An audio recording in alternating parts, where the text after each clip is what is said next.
Come on. Gen X grew up on late-night warnings. It's 10 p.m. Do you know where your children are? Scared, straight. This is your brain. This is drugs. This is your brain on drugs.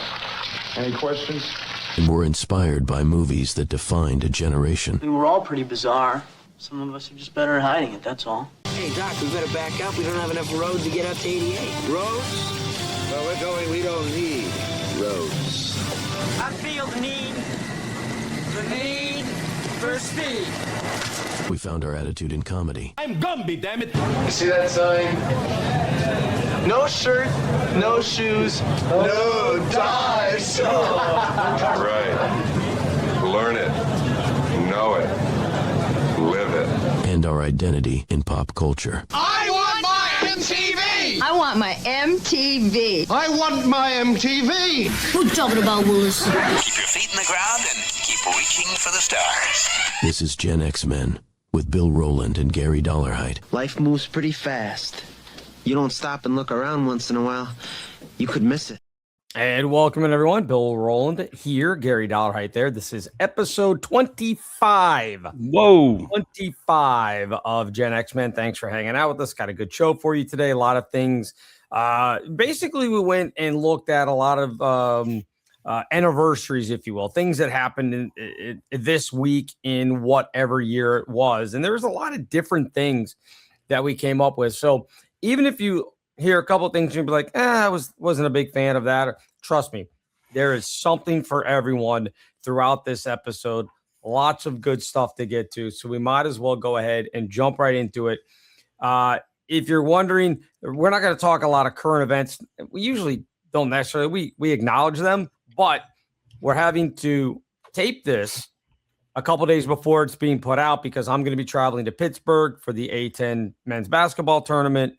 And as I figured out in trying to keep track of all the news and everything going on, just wait 5 hours and things will be vastly different with what's going on over in the Middle East and everything else. At one point, oil was like $120, $130 a barrel. And then the next time I turned around and looked, it was down to 84. Who knows what it is when this gets put out? I mean, you just can't keep up with it. It's like the weather here, Bill. I mean, yesterday, side item, we hit 63 degrees. Nice. I was close to having to put the AC on, even though there's still snow on the ground. So, yeah, but then we're dropping back to the 30s in the next 2 days. So, as you say, just wait. It'll change, and you'll see something different. Yeah, it's it's going to be, as we record this, it's going to be in the 80s today here. Oh, my goodness. Yeah, I got the window next to me open. So every once in a while, you may hear a bird chirp. Ooh. That's because they're now out and about. I was doing stuff in the yard last night and swatted my first mosquito of the year, which I was like, it doesn't take them long, does it? Because it was not that warm here recently. And all of a sudden, you get one day of it being in the 70s, and all of a sudden I was getting bit by mosquitoes. It's like, what the heck is this? It shouldn't be out yet. So jailbreak. Yeah, exactly. Exactly. So I dumped all the little mosquito killer pellets in all the little French drains we have, and hopefully that'll take care of them. But anyway, I digress. Yep. Nobody cares about the weather. This is an interesting one. This week in 1992, this is what we're going to start with. The Real World on MTV debuted. You know, 7 strangers in a house, no rules, whatever it is, just to see what happens, right? That was the beginning of the end, in my mind, of MTV, because they realized, I mean, look, it was a home run, and they did Road Rules. They did, was it Teenage Mom or whatever it is, whatever other one that they did, all that stuff. But I mean, that was well after we stopped watching MTV. It's when they stopped playing music. So, and then that's the key. They stopped playing music. Well, I think if you look back, MTV was playing music. They started actually production for The Real World this week, back in 92, and it premiered a little bit later. But the thing is, that transitioned down to what they were thinking at the time of a lifestyle channel, right? It wasn't just music. We were getting into other things. And the reason they could and be experimental, because the joy of cable, right? Right. Up until cable came along, you had 3 networks, 4, if you want to count PBS, maybe some Fox, depending on where you were.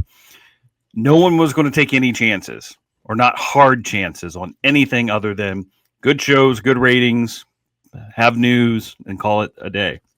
Once cable came along, all the channels, again, start with the basics. MTV starts with music, but then eventually they go, we got to do something else. Right. So let's try this and see if the kids like it, almost, right?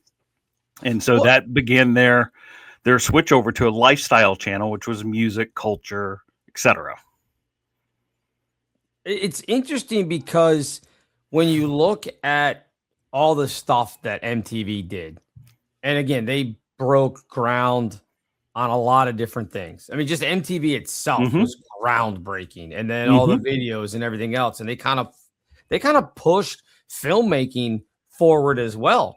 And some of the things that they did, you think about like Peter Gabriel's stop motion video for Sledgehammer. That had never really been done before to that level. Correct. So pushed a lot of envelopes. Now, I was reading about the Real World a little bit. They originally, what they wanted to do was make a scripted like TV show along the lines of 90210, because 90210, of course, was huge. And they were like, well, we could probably we're the ones that have the teens. We can do this. And then they realized how much money it was going to cost them. And that's when they pivoted to, what if we just put a bunch of people in a house?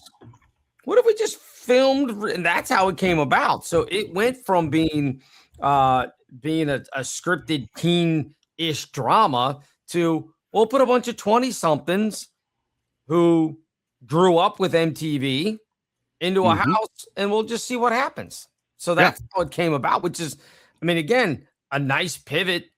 And they did have a good, like, mix of people. I will give them credit. They did it before it became commonplace that you have to have a Latino, you have to have an African American, you need to have, like, MTV was doing that before all the other networks suddenly fell into that space and didn't need to talk about it. I think they just did it. Exactly. They just did it. Yeah. They weren't like, well, we're going to do this because we got to have It wasn't about representation. It was actually about, hey, these are the people that we interact with every day. And nobody talked about, oh, well, this guy is the token gay. This guy is the token, whatever it was. Like, that's not how that show was put together. It was just put together. And I think one of the other big enjoyments, I've always likened it, to me, it spawned, think about like Big Brother, right? So we're going to stick people in a house and film them, their interactions. And yes, there's a competition to it. What I liked about the Real World, and not that I watched them all, was they were still going to work. They were still doing things and then dealing with the house situation. Right. So it was truly reality. Like, okay, it's almost like, going to college, first time living in a dorm, you've got all these new people. What does it look like? Right. Right. Meshing of different ideas, different people from different places, and what happens when you put them together. I think that's what they captured beautifully. And then everything else after it started to just get too comical, too scripted, too just bad, in my opinion. So yeah. I mean, and they had a couple people that did end up becoming famous. Heather B, obviously the African American woman that was on the show, became a rapper. She hosts on Sirius XM Shade 45 now. Eric Nice was the guy who ended up hosting MTV's The Grind, if you remember that dance show, basically their version of American Bandstand or whatever you want to, say.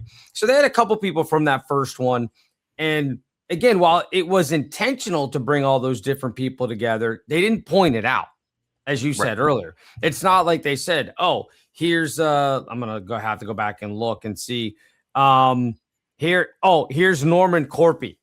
He's your gay member of the cast. Like, they didn't point it out. They just let it come out naturally, and you had Julie, who was from the South, that did not get along with a lot of them. And she took a lot of heat for things that she said back then, but I give her credit. She was being authentically herself. She wasn't trying to be nice and polite. It was just like, hey, I don't agree with this. And that's okay. Yeah. And that kind of taught us that too, that no matter what side of the spectrum you're on, it's okay to have that's what living in America and getting along with other people is about. You have your beliefs, you have your code of ethics that you live by.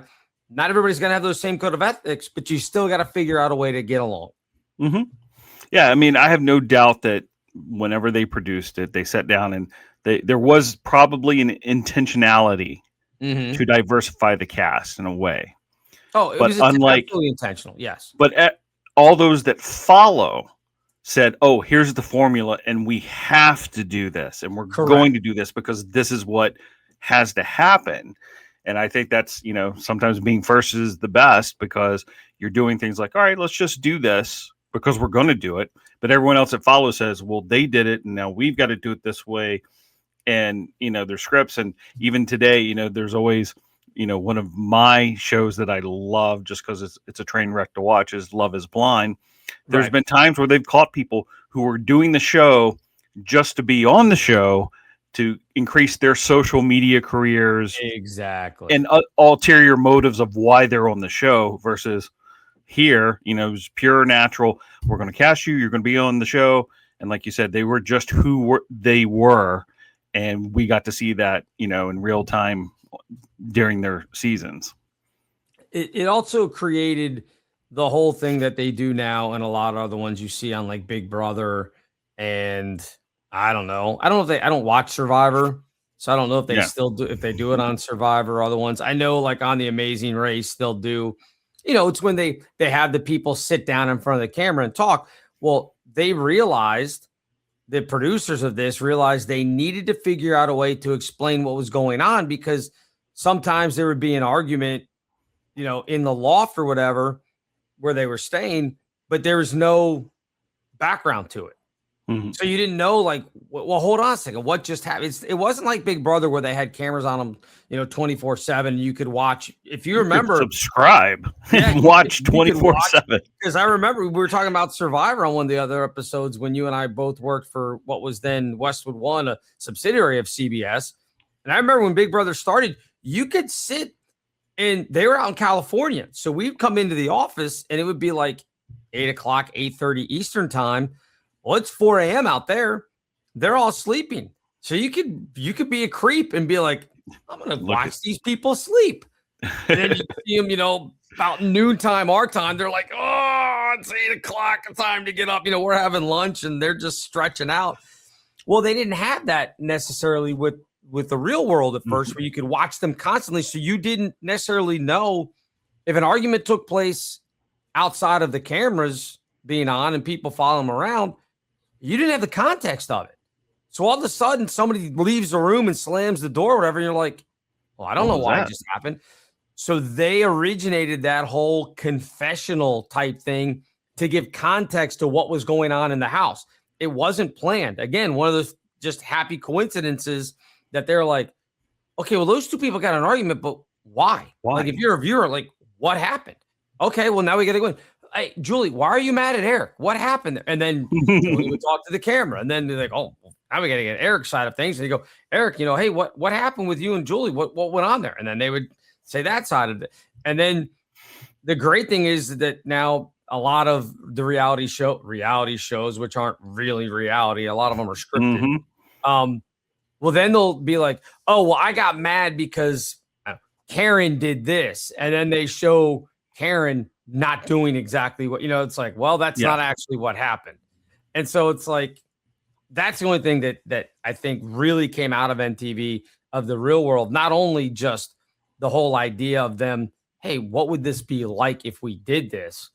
But also the happy accident of we need a confessional that now every reality show follows. That was the formula. They figured it out for whatever reason. They figured it out by dumb luck, and it is stuck. Yeah, like you said, then it was to explain what was going on, which you didn't catch. Because again, they were being filmed a lot of the times, but we can't watch it all. They're breaking it down episodes. So they're kind of filling in the gaps, but now it's like such a anchor to the show that you're waiting for the confessional to see what they're going to say.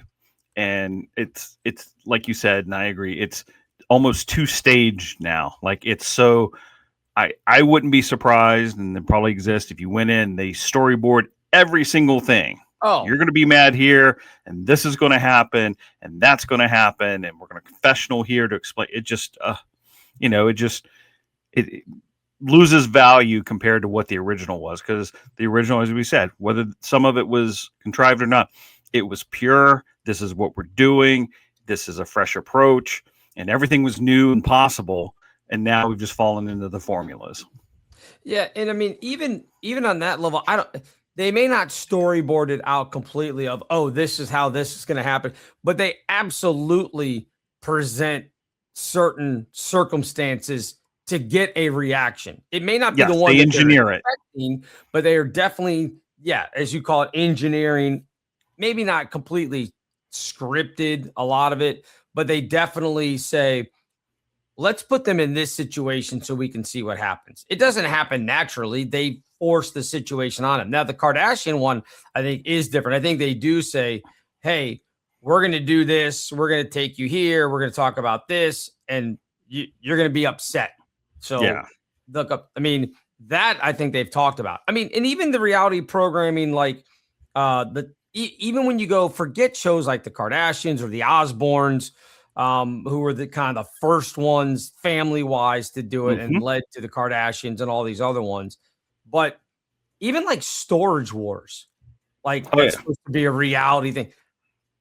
We already know that they basically seed or put in things in those storage units so you have a story. Yes, because if you don't, you're just going to have somebody's junk.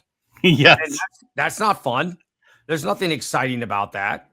So there was a gentleman I worked with. His brother ran a storage facility and was talking about, when they have to sell off the units. And he goes, rare that there's anything of any value, because if someone else left it there, 99% of the time there was a reason, because it wasn't worth getting whatever it was. So it'll be old furniture and clothes and just, I'm too tired to move this stuff. And like you said, now that we know Storage Wars, these, put things in there, it just kind of makes it go, and that's part of the reason I didn't believe it when I started watching it. And then obviously once it all came out, I was just like, I just don't have time for this, because it was fun. We're all treasure hunters, and what did they find? But, having enough, they had to do it to have enough content to make a show season long, right? Otherwise, like you said, oh, look, grandma's underwear again, Exactly.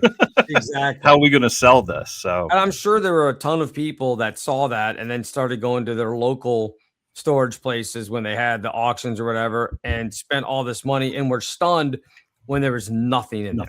Oh yeah. I've heard those stories being in the reseller world. I'm sure people got into it and had dreams and hopes and were dropping, as someone said, someone who's actually in the business, the prices went astronomical, right? Because now you have the amateurs in, and they're bidding up everything, and it's a load of trash. So, right.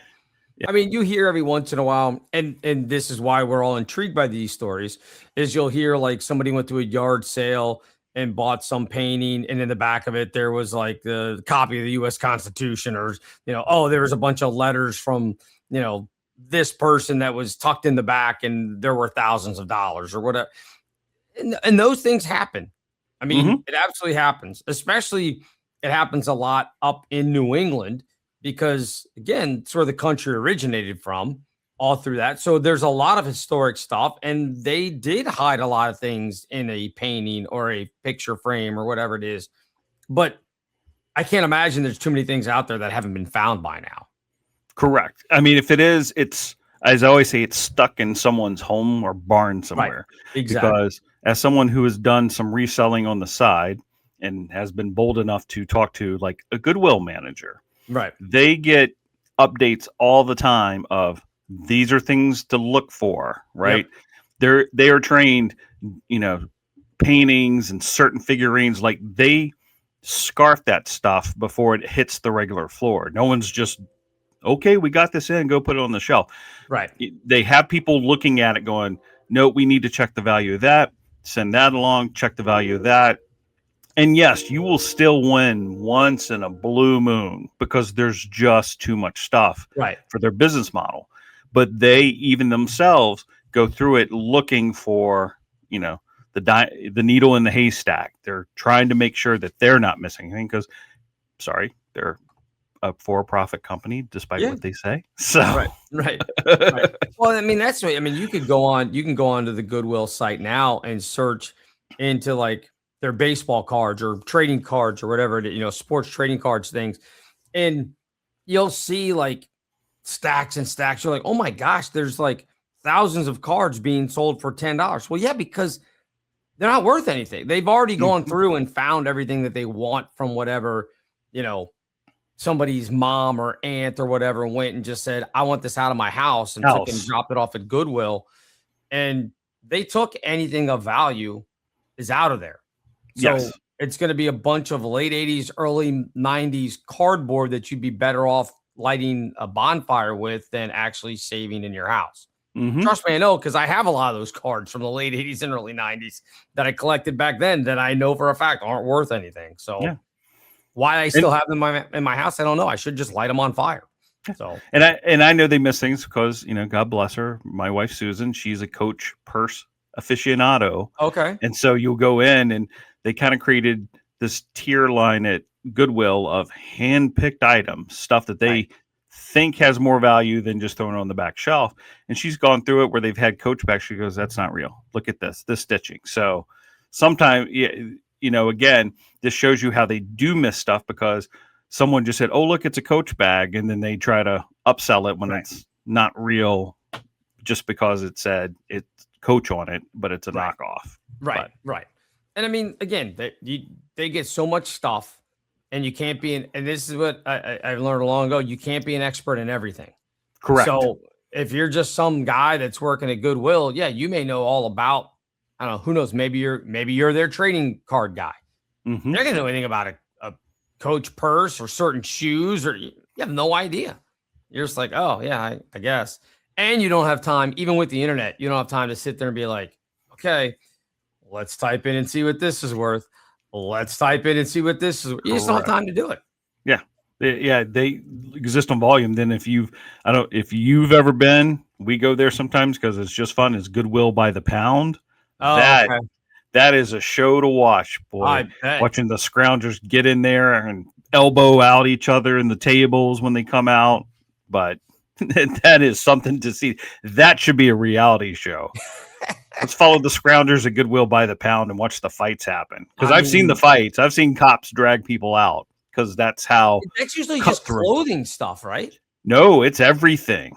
It is everything that doesn't get sold at the stores or didn't make it from a central donation point to the stores.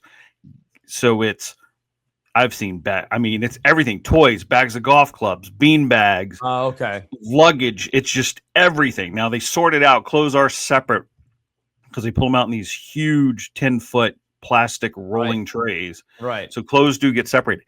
Everything else, housewares, is all just dumped in these big rolling tables. Are they trying to resell it? There's a lot of people trying to resell it. I just can't imagine you make too much money doing that. So again, some things get missed. I think the business model is changing. eBay's changed, which makes it harder. So people are still hanging on as resellers, quote unquote thrift shops, trying to turn the profit where they can with the arbitrage because it is so cheap when you get it at Goodwill by the pound. I mean, it's 50 cents a pound. I mean, you think certain things don't weigh a lot. Electronics, they're pulling special cords. It just depends on what you do. If you do specialize, like you said. But then I also know, and it's not a knock on them, and God bless them, we've seen a lot of the migrant families. Do you know how much you can get for 50 cents a pound in terms of clothing, housewares, and they're just stocking up for themselves. Yeah, that makes sense. But it's still a circus. It is still a circus, let me tell you. But anyway, so we got off track. we got off track from going towards the Goodwill. That's what happens. But anyway, so Real World, I remember watching the first few seasons, and then again, because I was 21 in 1992, I turned 21. So then you start actually living your own real world, your own real life. And that's the thing that I realized. I'm like, well, I've got enough things going on. Why do I want to care about everybody else's life? I don't. I don't care. I realized very quickly that I did not care about these people at all. And Correct. that I was living my own version. I had my own real world. I didn't need theirs. Well, I think it follows the model of everything else. Something new comes along and we're like, oh, what's this? Right. And we get intrigued. We watch it, give it a little time. And then eventually outside influences, writing, it all becomes, I don't have time for this. Right. Because you're right. You've got your own things and going on, and it's just not watching other people live just isn't entertaining. I mean, same thing with Survivor. When you and I read about the show coming on, we're like, that sounds pretty cool. It's new. It's huge. We watch. I think I stopped after season 2 because then it was just, okay, they're on an island. They're starving. Certain people don't like each other. And then the formula just makes you go, eh. And that happens with all entertainment cycles, right? I mean, TV shows, after 3-4 years, I think it's on average, they just go away because, they don't get the ratings. Why aren't they getting ratings? Because it's run its course. That's just the natural effect. It's run its course and no one has any interest anymore. So now it's more now, you've always got to come up with what's new, what's different to try to recapture, especially from a network perspective. We got to come up with something to recapture the people because they went away. Audience retention is very hard. Yeah.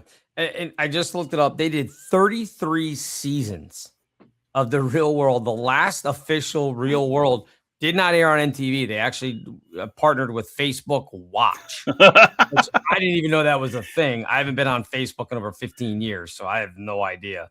But it was season 33, Atlanta is the last one. I just looked it up. So, yeah. That's mind-blowing to me because I would have guessed 10 or 15 at most. Yeah, no, 33.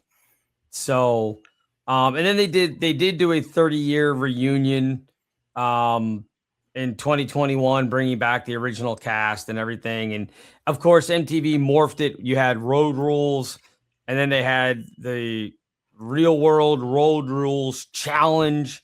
And that's been a thing now that they do the challenge between the two things. And it's like, I didn't care about them when they were on those shows. Why would I care about them competing in, again, challenges, athletic challenges, whatever? Like, I'm not invested into these people at all. So I have no idea. I'm sure people that are younger than us are like, oh no, I love those things. No. Don't care. I don't even buy that because it goes back to what we've said on other occasions, Hollywood recycling, right? Sure. We're not going to come up with anything new. We're just going to pull people from, I still call it similar.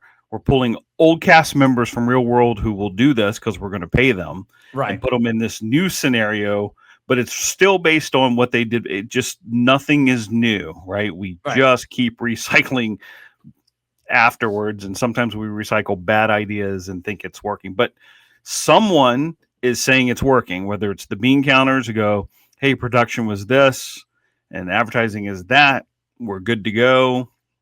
I mean, because when you said the last one's on Facebook Watch, I had to go, well, who okayed that said we're going to spend the money to produce this, but no, it's not going to be on our network, we're going to put it over here to try this thing with Facebook. I just yeah, I mean, there's more money out there than I realize, I guess. And my thing is that the people, and look, they can do what they want. I don't care. I'm not getting anybody's pockets, but the people that were on the show and then continue to come back to do the challenge, like you're just still grasping, trying to become famous.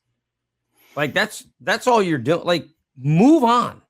Like, well, get on with your life. You are in your 30s and 40s now. You don't need to be doing these things. Unless, and go with me on this one, there are definitely some that's still trying to, extend their brand, if you will. Sure. I mean, let's say you were lucky enough, you were on the first one, you've gone and done your own thing, you really don't care, but MTV says, hey, give us 30 days, you got 30 grand in your pocket. Do you go, Nah. I mean, I guess it depend on how desperate I was for 30 grand. Well, I mean, and that's the thing. I mean, if it's, outlandish enough that you're like, all right, I'll do it for that. Thanks. It's just like picking up the extra dough just because. Right. Oh, all right. I mean, so I look at that side of it too. Sure. And again, I don't like to get into people's pockets about what they make or why they make it or anything, but like at some point, your identity is wrapped up into this. Like yes. That's who you are. You're the guy or girl who goes on MTV The Challenge every single season. Okay, great. Like that's it. That's what you do. Like if that's the pinnacle for you, okay, I guess. I don't know.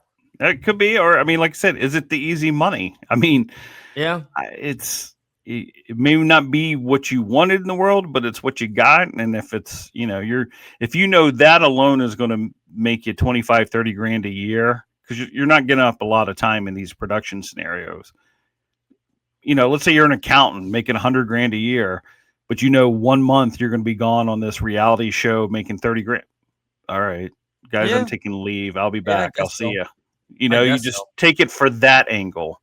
I guess it's just at some point I would look at it, I don't know, and I'd be like, I'm married, I have a kid, or I'm divorced now, or whatever. Like at some point, it's just embarrassing to be like, I'm still doing this. Like I'm still doing these things for MTV, and I'm in my Well, it's who I can't remember his full name, Boston Rob from the Survivor Series. Yes, and he does everything as well.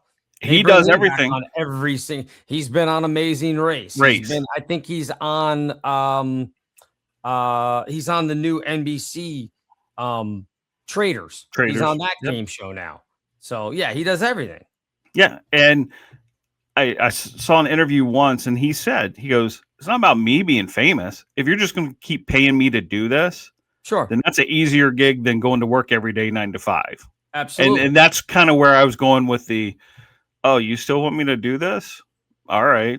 If you're going to pay me, right? But I guess for me, at least his stuff, it's, and I hate to say age appropriate, but again, you're 40 something with kids, twice divorced or whatever it is, and you're going back to do MTV stuff. Like, read the room, man. Like this is not your thing anymore.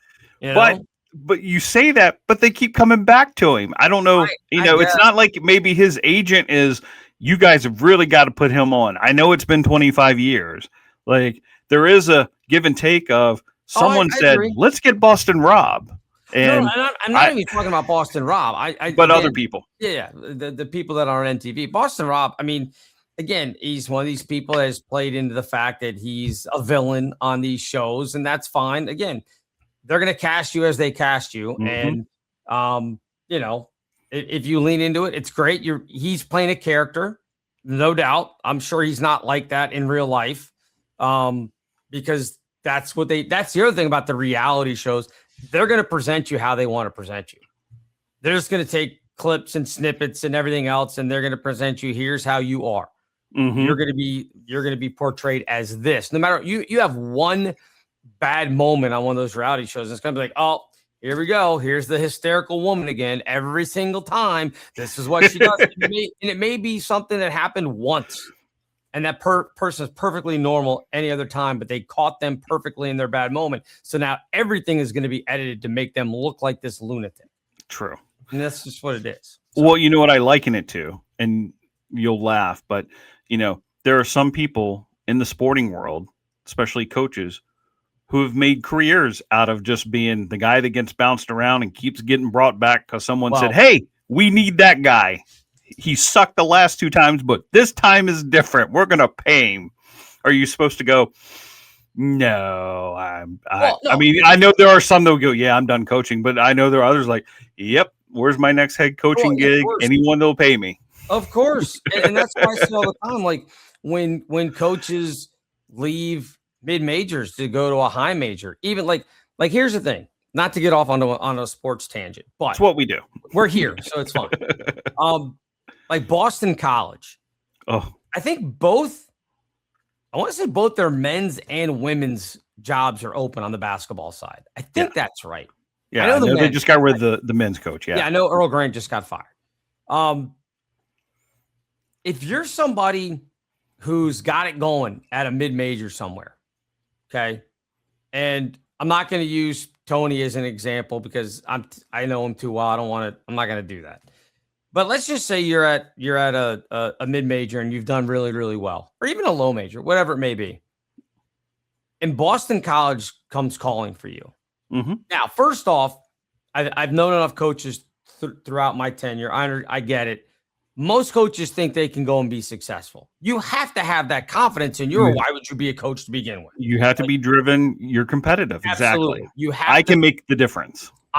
Yes. It hasn't worked for anybody else for years at Boston College, but I'm the guy that's going to.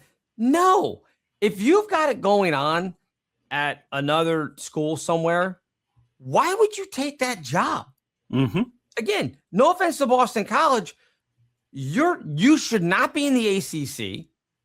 You don't have a fit.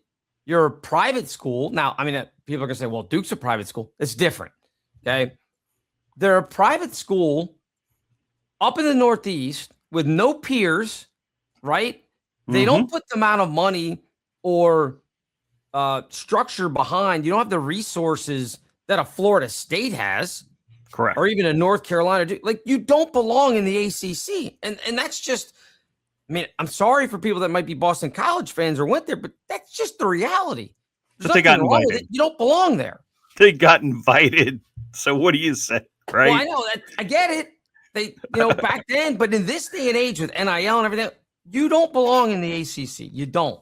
Mm-hmm. So the problem is, like, you're going to go there. You don't have the money to spend on NIL that a Carolina, a Duke, a Louisville, a UVA, even you don't have the resources. So you're behind the 8 ball already. So in 3 to 4 years, you're going to be fired. That's just it. You're going to be fired. It's not going to work there. So if you're in a place where you've got it going and you're making $1.5 million to close to $2 million at your job currently, they're going to pay you $3 million. But in 4 years, you're out. You're done. And now all the things that you've done, people are going to be like, yeah, but he couldn't do it at the highest level because look what happened at Boston College or wherever. Like any of these schools that don't have, like, stay where you are, wait for a better one to open up. Now, obviously somebody's going to take it because it is a life-changing money. If you're only making $500,000 a year and they're going to offer you $2 million, then yeah. But if you're at a higher mid-major, if you're at an A10 school, let's say, and it's going well, and you're making $1.5 million or whatever, like, why would you go there? Correct. It's not going to happen. They are terrible, and you're just not going to have the resources to stay with them. So that's the thing is I've never understood people that are going to take those jobs and do that thing again. Not to get in anybody's pockets, do what you want, but to have your legacy, you shouldn't take those jobs. Yep. So I've looked at it as, here's my view, and I find it funny. Okay. Obviously coaching, we talked about you're driven, you're competitive. Yes. Someone's always going to be like, I'm going to take that and I'm going to make that work. Fine. Of course. In the age of NIL, I think this is where I'm starting to wonder, and you can provide some. There are going to be schools who decide not to play in the game anymore, i.e. everything is they realize we can only do so much and we're only going to be so much. So I'm starting to wonder, will you start to see schools who go, yep, we're going to start keeping coaches longer, good season, bad season, good season, mediocre season, because of the money involved, because we as our institution don't have the money to play this game any further. There's no hopes. We're just going to say, yep, he might be here 15 years as long as no one gets arrested. They stay mediocre instead of playing these games of we have to go in a different direction, try to win. So, i.e. Boston College. Look, we're in the ACC. We have to spend so much. We got a football team. Are we just going to try to see what we can come up with? And maybe the next coach stays 7 or 8 years instead of, I mean, well, they gave him 5. Other schools would have had him out in 2 or 3. Right. Start to see that kind of rotation with coaches where some schools, yep, we're good right here, thank you, because it's not costing us a lot. We're half competitive. I don't know. Here's the thing. Since they've joined the ACC, which Mhm. they joined, their first year was in 05-06. They made the NCAA tournament that year, and they made it to a Sweet 16. That was when Al Skinner was there. Mhm. They made it the next year and lost in the second round. 2 years later, they made it to the NCAA tournament, lost in the first round. That was 08-09. They have not been back to the NCAA tournament since 08-09. So Al Skinner was fired after they made the tournament in 08-09. The next year, he goes 15-16, gets fired. They bring in Steve Donahue, who is now at St. Joe's. He's in the A-10. He had just come off his run with Cornell when they went to the Sweet 16. He lasted 4 years. His last year, he went 8-24, fired, never made the NCAA tournament. Jim Christian comes in, had 1 year out of 7 that he had a winning record. Jeez. He never made the NCAA tournament. He got fired halfway through or right at the end of the COVID season in 2021. He was done. They bring in Earl Grant.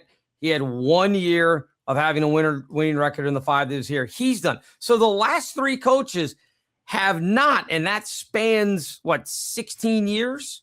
Yeah. Have not made the NCAA tournament.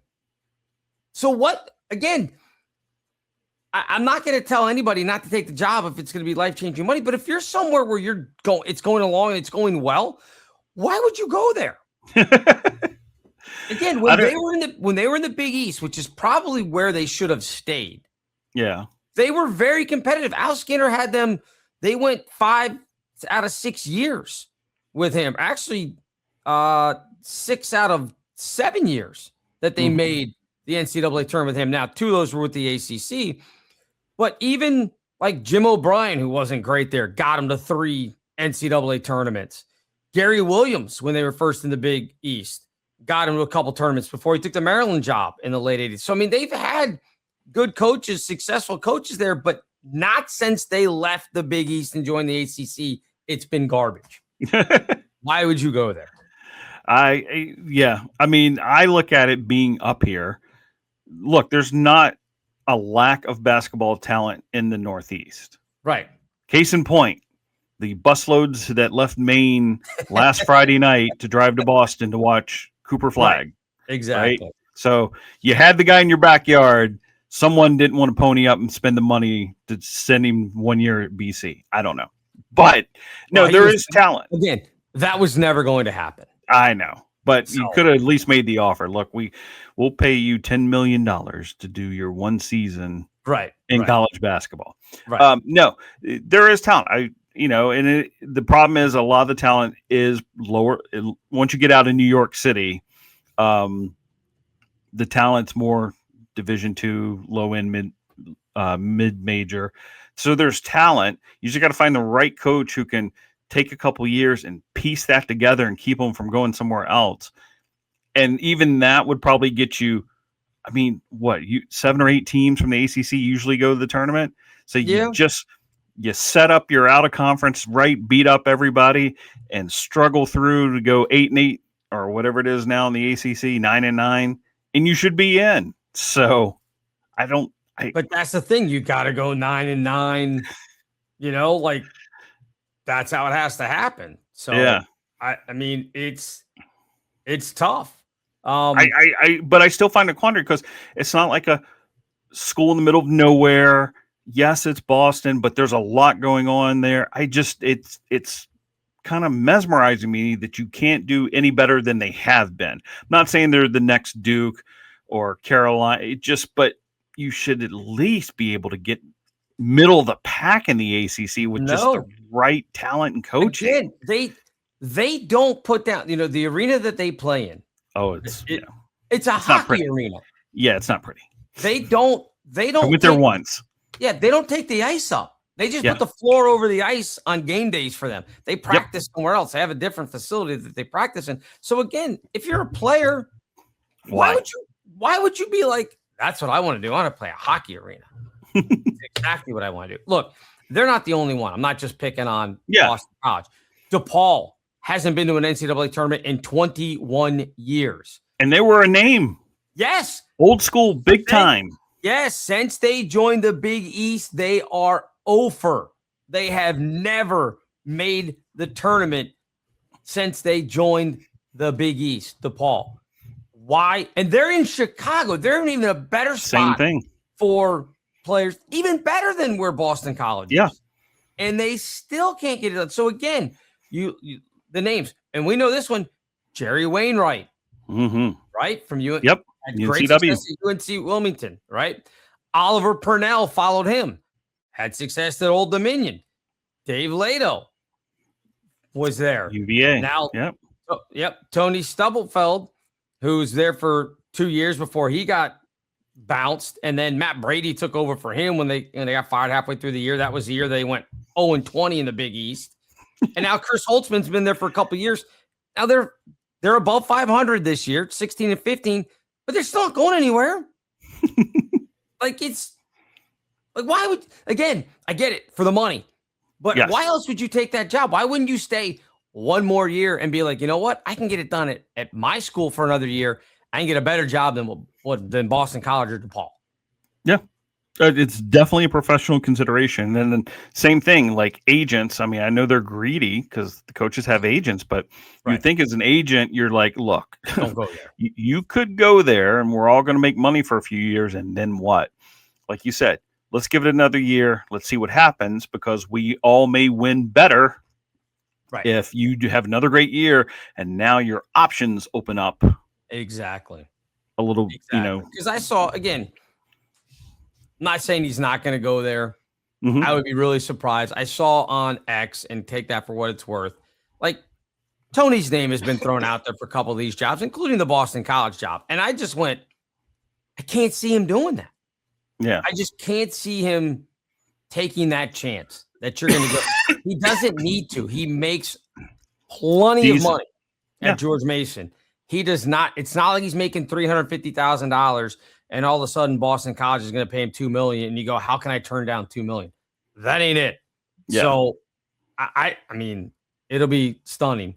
It's no different than there's a lot of women's jobs that have opened up as well that you go, okay, would you take that job knowing the situation? Like, again, not that they don't have the resources, but you look at a school like Florida, who just doesn't seem to really put a lot of emphasis on their women's basketball team.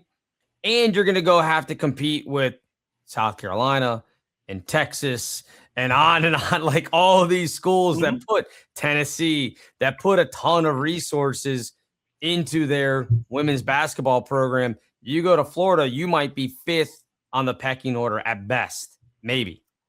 Yeah. So why wouldn't you wait, and take and get a Boston College if their women's job is open? Why would you take that? Like, you see what they have for the men. The women's got to be way worse, right? Yeah, they play in a shoebox across the street. Yeah, I mean, I'm kidding. I don't know that, but but I'm just that's saying, what they would do, right? Why would you think that that's going to go any better for you? I guess is the way that I would put it. I mean, at least with Florida, I could argue that, look, you're going to play in the SEC. We've got great facilities. We've got great weather. Sure. If I can attract and this is where I go with my mindset. Look, I just need a few to make a difference. So, I'm not going to get the top 20 players that are already going to the Baylors but give me 2 or 3 good players that I can trade the Florida name on. I can at least sort of make a difference. Sure. But I agree with you for Boston College, even though I still think it's just like, why do you want to go up there? Yeah. Why do you want to stay here? I just looked up. The women have been once since they joined the ACC. The first year they were in the ACC, they made the NCAA tournament. Since then, over. Nothing. That's got to be a record, right? Both. That's got to be a record. But for a Power 4 school, neither of your basketball teams have been to the NCAA tournament in 17 years, 18. That has to be. They've got to be. It's got to be close. Yeah, it's got to be close. The only one. Maybe DePaul. I mean, just because you mentioned them, it's like they're not going. And I don't recall hearing about their women's team, so I'm like, that's probably there too. Paul's women's team has been pretty bad lately. So I'm going to look it up. I don't remember how we got on this conversation. Oh, we're talking about getting paid for doing things. Right. So It's nope. DePaul has been Northwestern has the longest streak for the women, 28 years. Jeez. Last century. Rutgers 12. So yeah. So DePaul has been. I'd almost want the Northwestern job.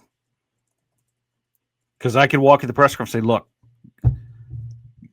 this team has not been the NCAA since last century. I'm going to be the first in this century. What? I think I'm gonna call it out. I think ChatGPT is completely wrong. Okay, which happens. Yeah, I think it's completely wrong because Joe McEwen is retiring this year from Northwestern, the old GW coach. Yeah, no, he's completely wrong. Okay. Yeah, they made the tournament back in 2021, so that's wrong. Oh, yeah, I was like, I know this is not right because as soon as it said Northwestern, I was like, wait a minute, Joe McEwen's there. He's a really good coach. So that's wrong. So screw you, ChatGPT. You gotta check those things, man. No, you do. You do. So yeah, they're big dummies. All right, I'll look up the Paul women. Let's see. Because that's really embarrassing for Boston College. Let's see if I know their coach this year is brand new. She's only been there a couple of years. Yeah, DePaul made it back in 21-22. And they made it a ton. Their women's team goes a lot. Does it? It's just in the last few years. I mean, from 2019 all the way back to 2003. So for 16 straight years they made the tournament. So yeah, Boston College, you're on notice. Doug Bruno did really good job there at DePaul. And So he just finished step down. Yeah, I mean he made 2003 to I'm just looking over my shoulder to 2022 they made apparent 25 times he made the NCAAs. So maybe he needs to coach the men's team. I mean, something. I mean, just saying. I think his career is probably done. But anyway. He missed the entire season. But the whole point is why would you? I mean, like again, if you're just doing it for the money, okay.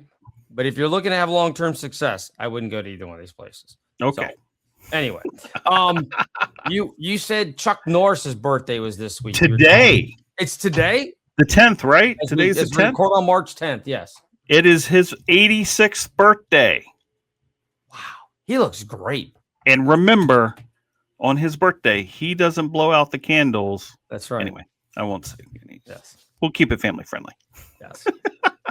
No, he looks great. I mean, I've seen him on some recent infomercials with his wife. And are those recent, though? No, there's a couple of them that are recent. Okay. And I mean, he does look like time is now catching him. Yes. But for his age at 86, for someone who deals with the elderly quite frequently, he's amazing, right? Oh, yeah. I'm looking here at a picture of him from last year when he turned 85. And he looks phenomenal. Yeah. I mean, yes. I've seen videos of him walking. So he doesn't have that decrepit old man mobility. Like, obviously, he's who he is. He's kept himself in shape for all these years. But just, Chuck Norris. I mean, it's got to be for us, like Gen X people. It's got to be him and Arnold, right? Aren't those the two? I mean, just as just dudes that we were like, yeah, that's the guy. Like, I know Chuck Norris ended up with all those jokes and memes and everything else, but maybe he became kind of a punchline at times, when with Walker Texas Ranger, and that was in what was it? Will Ferrell's kids in Talladega Nights were named Walker and Texas Ranger. Yeah. I mean, he embraced it. So yeah, no, I mean, it's because again, he doesn't take himself seriously. Yeah. But he was a bad dude. Yeah, I mean, he's well. So here's the thing: when you get into, especially for us from the 80s and 90s, when you had Arnold, Stallone, and Chuck Norris. Well, Chuck Norris was a real martial artist, right? Right. I mean, he had the background, the chops. Like he was a real quote unquote background for a real action hero. Whereas Arnold, yeah, he lifted weights and still, but they're actors. Right. Chuck Norris was a real martial artist.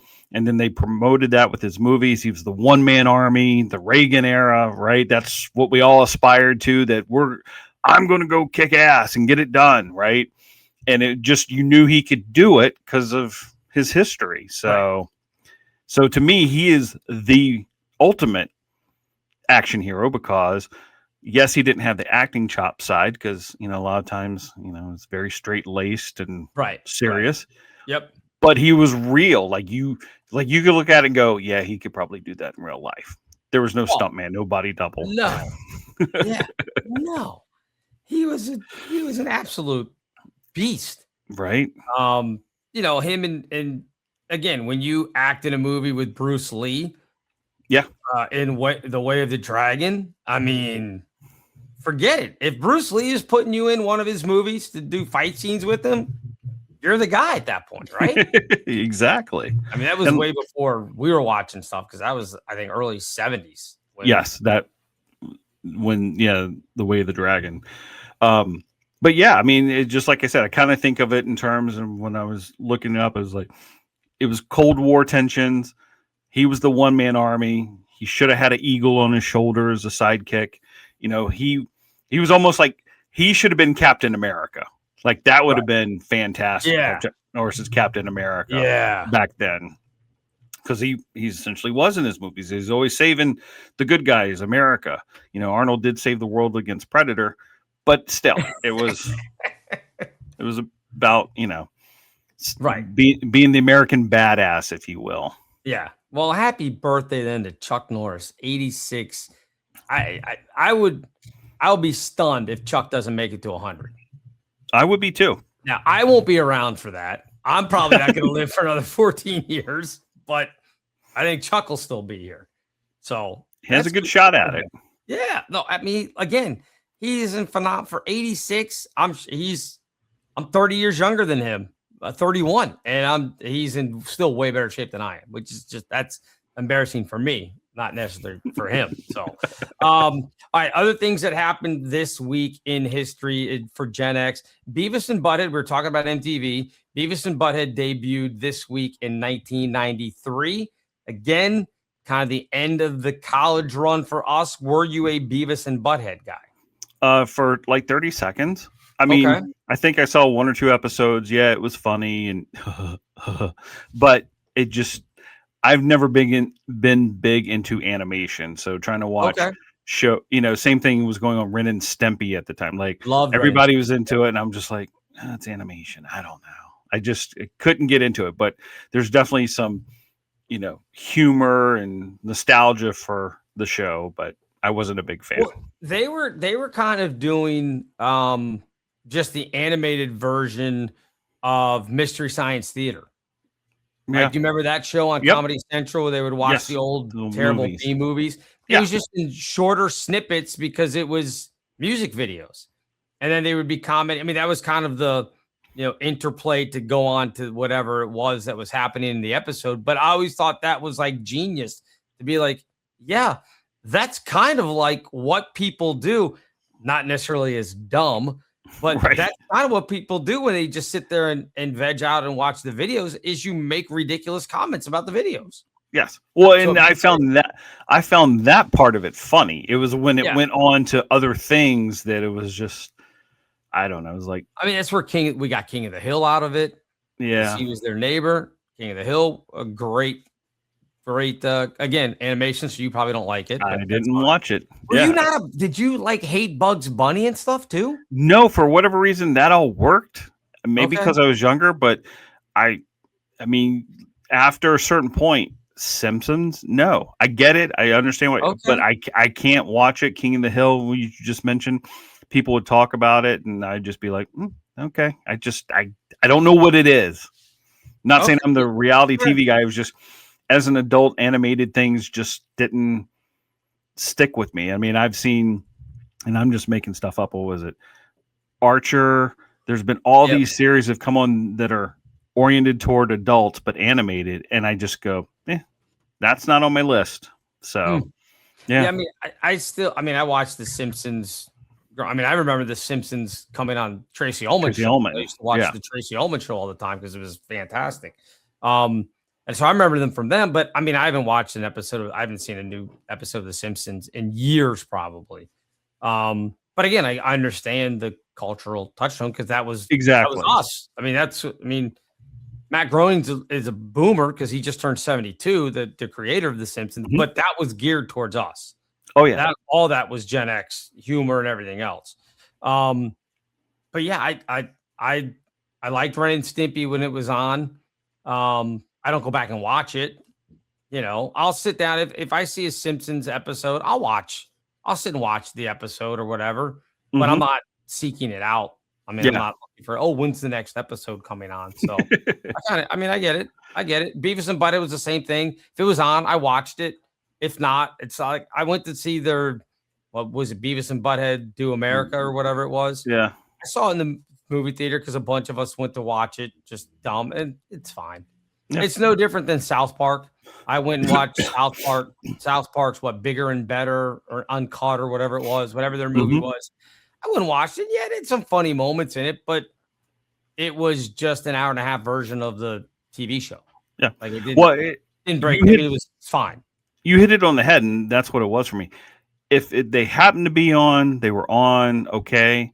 But I, even back then, would not go seek it out like, I've got to see this. And, you know, and a lot of times, I guess I was hoping, and it just was never on. So the happenstance never occurred where it's like, all right, I'll watch this. Because my first inclination would be, what else is on besides that? Right. So, and you said this week, it's got to be the 1980s, right? 87? 87. Licensed to Ill. The Beastie Boys reached number one. 87. The first number one rap album. So, I mean, 87. That's embarrassing, by the way. I love the Beastie Boys, but there's no way that they, of all people, should have had the first number one rap album. Well, and that's because... can we be honest? Right? Well, and I think the real reason he got there is because whether it was Rick Rubin, because they started off as a punk band. Yeah. And they were added to the Def Jam label as kind of a joke. And I don't know, Rick Rubin did his magic, whatever. It was the heavy guitar riffs. I think that's what. Well, in the MTV video. Obviously, it was a monster video. Right. It's an anthem, right? Fight for your right. So I think it's just kind of a formula, if you will. You've got the rap angle, but then you've got these hard guitar riffs for that time frame. People are like, yeah. And it just allowed it to get that extra step to, pass a Run DMC and all the others out at the time. Let's be honest. It allowed a bunch of suburban white kids to be okay with rap. Yes. Let's be honest, because they were white guys. I mean, I was listening to, watered down rap to get you to like it. Then we'll give you the hard stuff. Even the Beastie Boys say that Fight for Your Right to Party is a terrible song. I mean, they said it was a joke against the whole bro culture. So exactly. Yeah. They didn't think it was a great song, but I mean, again, I was listening to Run DMC, Kool Moe Dee, who else back? I'm trying to think of who else. It was Big Daddy Kane, Dana Dane, Slick Rick, Dougie Fresh. I can't believe that none of them hit number one before the Beastie Boys. That's just embarrassing. Yeah. And I mean, it's because someone had to be first, and that's always the question. Who was going to be first, and how were they going to get there? And just again, because it was a diluted version of rap, right? Now that album is great. It's good. There's some really good, well done rhymes, but like you said, they used stuff from Led Zeppelin. From all the stuff. But outside of everybody go, oh yeah, Fight for Your Right to Party. That might be the worst song on the album. Yeah. I wore my cassette tape out of it because it was just that good. Yeah. But that may be the worst song on the entire album. but it made a great video. It And did make a MTV great was video. what MTV was loved pushing them. everything. All, if you didn't have a good video and you weren't airplayed on MTV, you probably weren't going to be successful. Yeah. So, all right. Speaking of rap, yep. 10 years later, 1997, this week, Biggie Smalls assassinated, killed, shot, whatever you want to say, at just age 24. So he was one of us. He was Gen X. And this was in the height of, Tupac had been killed, or did Biggie get killed first? I don't remember. Yeah, I think he did. I think so. Yeah. No, I think Pac got killed first. It all runs together. I can't remember. Wasn't it Retribution? I think you're right. But in any case, Biggie was one of those guys, again, the East Coast, West Coast thing. I never got into it because I listened to all of it. I mean, I listened, Digital Underground was a West Coast band, if you will. I love them. And Tupac started with them. Shock G and all those guys. So I never, again, probably because I'm just a white suburban guy from Virginia. I never got into the old East Coast, West Coast thing. I'm like, if it's rap and it's good, who cares where they were from? Yeah. So, well, it was funny because I remember back then the discussion East Coast versus West Coast. And I'm like you, there's a difference. And am I supposed to care about the difference? I mean, the styles were different. They definitely, yes. And Tupac was 96. It was after it was at the Tyson fight out in Vegas. So it was just a few months prior to. So I had it right that Tupac died first. But anyway, I never understood any of that stuff. And I'll be honest. I mean, I liked Biggie stuff. I didn't buy any of the albums, but I mean, the song will come on. I'll listen to it. I'll still listen to it. It's great. Love it. I wonder, and I'm not trying to disparage him at all because he's really good. I wonder, him and Tupac both, how well would they have aged?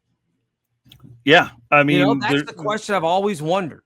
Yeah. Because to me, Biggie was a little bit of and I'm not trying to be this second tier. Like when Tupac went, it was like, oh, geez, Tupac. They're both, Tupac's the hardest working dead rapper ever because he's still on shirts and still selling songs. So, Biggie is too. Biggie's on a lot of t-shirts. Yeah, maybe there's just more Tupac fans out there.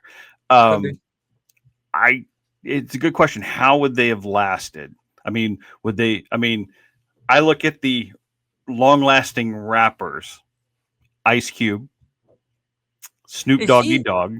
Is Cube rapping anymore though? So that's my point. They still exist, still popular, because they gave up the music side, and went down other avenues. Ice-T has been on what? A lot of car commercials. SUV forever. Yeah, and a lot of commercials. and a lot of commercials for SVU car warranties. Yeah.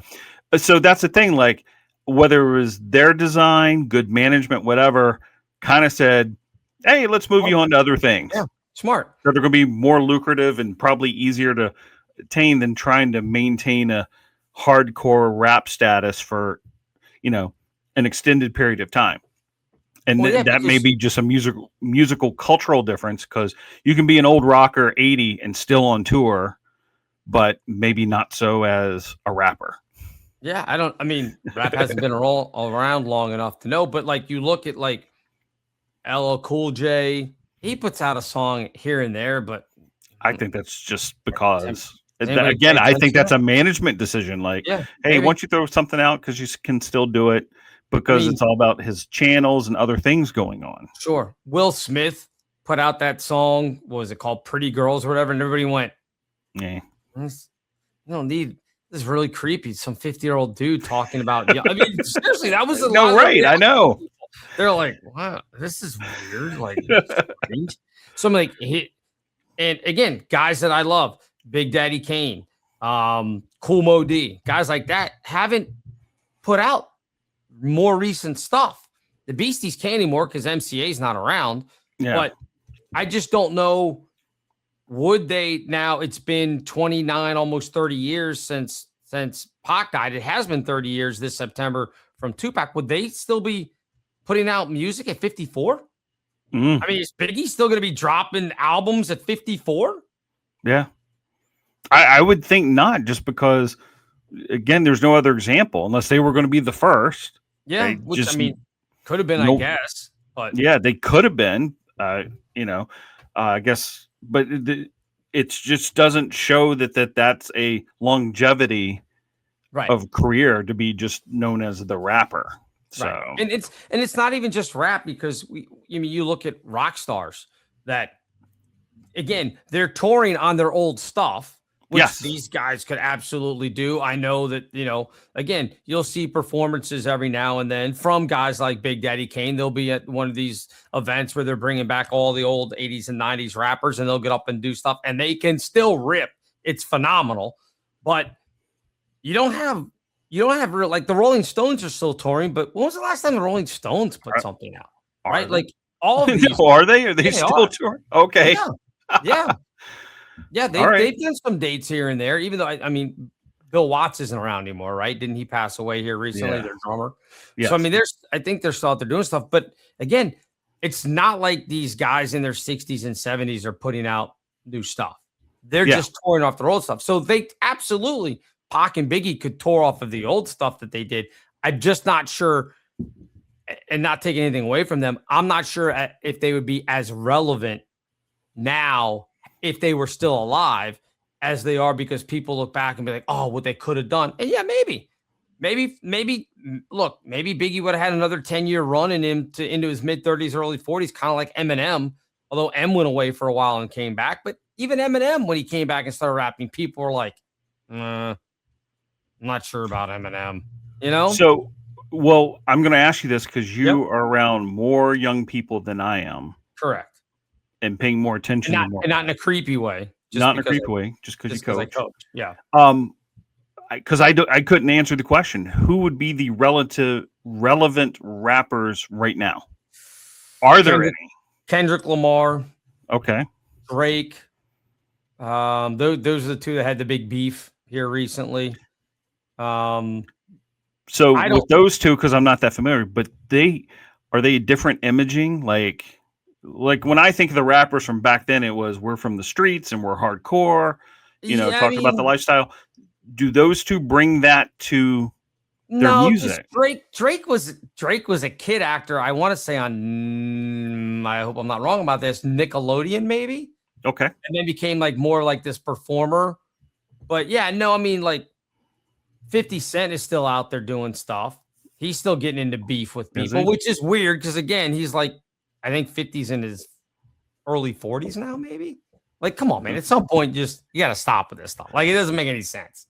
Like, it's just, why are you all on everybody's thing? Now, and again, he was back in the news because he was talking about P. Diddy, Puff Daddy, about going to jail and all of this stuff that was going on with Diddy. So that was the whole thing. Look, I can't talk on this intelligently. Okay. Because I don't know a lot of the rap became like, look up mumble rap after this thing. Yeah. It's terrible. Oh, it is. I don't. Oh, it's awful. You can't. The reason they call it mumble rap is because you can't understand a word they say. Mm-hmm. No, I have old man saying that though. No, I mean, I've heard it, and it's not just the rap. Some of the music I know, some of the stepkids have played for me, and I'm like, they're not singing; they're just mumbling. So. Yes. Like a lot of, I want to say, trap music is another one that a lot of people listen to. Again, that's just, I'm not saying it's bad. It's not my thing. It's no different than opera. Everybody's mad at what's his face, Timothy Chalamet. What's his name? That actor dude. Everybody got mad at him. Because he disparaged ballet and opera, and it's like, you know what? I don't like ballet and opera either. So. Whatever. It's like, it's not for everybody. I don't care. Right. But anyway, yeah. So that was my interesting thing when I saw, License to Ill and then 10 years later, Biggie being killed. Like, I wonder how they would have aged. Yeah. As far as like being rap stars. Well, it's interesting because we had a discussion about Elvis. Like, how would he have aged? Could he have continued doing music touring? Generically, yes, but what would it have looked like? I mean, same thing for them. Like, what does an extensive career look like as a rap artist from our generation that we knew from the 80s and 90s? Right, What does it right. look like? And like I said, our examples, Will Smith, Ice-T, Ice Cube, they went on and did other things. That's how they extended their careers. I mean, I still laughed at Snoop Doggy Dogg at the Olympics, right? Big segment now with the Olympics. It's Snoop Doggy Dogg, and he was talking about being ready for LA, and he was good in Italy and whatever the last one was. I'm just like, this was a guy who was just talking about gin and juice like 30 years ago, and some of the things that came out in his songs, but now he's cool grandpa doing the Olympics. Right. Well, that's the thing. I don't know if he's a grandfather or not. I would say he's more like Unc, as everybody would say. He's an old head, an OG, if you will. True. Yeah, it is fascinating, but also you got to remember, this is the guy that had a murder rap. Like, remember, like he was literally on trial. He sang about it. He has a song. Murder was the rap they gave me. Like, and everybody's just like, it's Snoop. Isn't that cute? Like, it's like, yeah, the dude probably killed somebody. Like, legit, he probably killed somebody. So let's run this full circle because we didn't get a chance to talk about it. Ozzy Osbourne. Right. Prince of Darkness, hardcore dark metal. We put him on an MTV show. Where's the remote? Right. And now he's everybody's heavy metal uncle. That was the end of his career. No real new music and just being the guy from the show that, right? So maybe, is that the new formula that they ever figured out? Like, you reach a point and then all of a sudden you just become the lovable buffoon. Right. I never really watched the Osbournes because it made me, I don't know why. I can't cringe watch, and seeing him struggle like he did, and it just was like, I don't find this entertaining. So I couldn't do it. I didn't watch it. I mean, again, an episode here or there that pops up just because, but that was the thing. It was this change from Prince of Darkness, heavy metal, bit off bad heads, to Shan, where's the remote? Right? I mean, that's what it turned into. And greater fan base, right? Everyone loved him. So maybe that's the formula. You transition at some point and get off the edge and being hardcore to, hey, I wear boxer shorts to go down to pick up the paper on the curb like everyone else. Right. Yeah. I mean, I think Snoop collaborating with Martha Stewart helped both of them. Yeah. Martha getting out of jail, she had the street cred for going to jail, and then Snoop's just, getting everybody high. I mean, that's basically what it was. I think that's helped Snoop too, that marijuana is legal. So, but what's so funny? I mean, think about what we talked about, what Snoop was. Go back in the time machine. You have access to Snoop. You're awesome now. You're doing hardcore stuff. That's great. 20 years from now, you're going to be hanging out with Martha Stewart cooking. Can you imagine what? What are you talking about? Yeah. No, that's true. It's very true. It's a very odd thing. But hey, good for them. I just worry that Snoop is going to end up getting overexposed, and people are going to be like, enough with the Snoop Dogg, especially with the Summer Olympics coming to LA in 2028. He's going to be everywhere. Yeah. Because it's LA, it's in his backyard. SoCal. I mean, come on. Well, that's why he was so excited at the, when they did one of the closing segments, that he was going to be at home and in his place.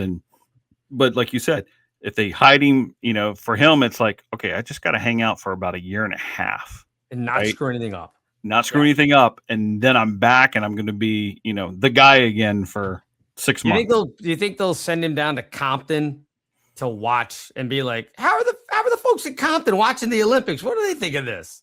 Think they'll do that? Let him go down there with his lowrider, his 64 Impala. Why not? Why not?